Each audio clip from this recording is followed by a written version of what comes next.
மாமே எதுக்குடா வர சொன்ன?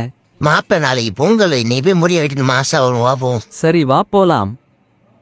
அண்ணே முடி என்னானே இவ்வளவு கூட்டமா இருக்கு? கொஞ்ச நேரம் வெயிட் பண்ணுப்பா. கொஞ்ச நேரம் தானே, சரி ஓகேண்ணே, வெயிட் பண்றேன். 1 hour later. அண்ணா முடிச்சோம், சரி வெயிட் பண்றேன்.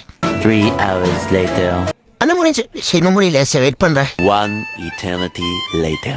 தம்பி வால்டர் சீக்கிரம் வந்து உட்காருப்பா. நோ, அதுக்காக தான் காத்துனுக்குறேன், தைரியம் வந்துட்டா.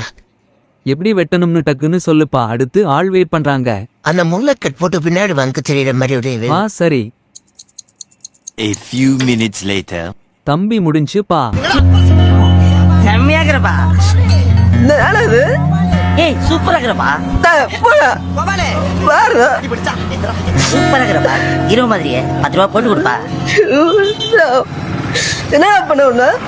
கைஸ், பண்டிகை நாளுக்கு முன்னாடி யாரும் போய் முடிய வெட்டிடாதீங்க, அனுபவத்துல சொல்றேன். மாப்பிள்ள உன் போன்ல அப்படியே ஒரு வீடியோ, அம்மா நடந்து வரேன், அப்படியே பேக்ரவுண்ட்ல போட்டுருவோம், தமிழ்லாம் அப்படி போட்டுருவோம் ஆஃப்லைன்னா. மாப்பிள்ள கேமரா மட்டும் கரெக்டா பண்ணிடுவா. அதெல்லாம் கலக்கிருவேன் மாப்ள.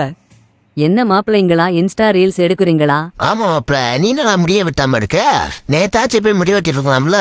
பண்டிகை நாளுக்கு முன்னாடி லூசு பயலுக தான் மாப்பிள அந்த டைம்ல போய் முடி வெட்டுவனுங்க.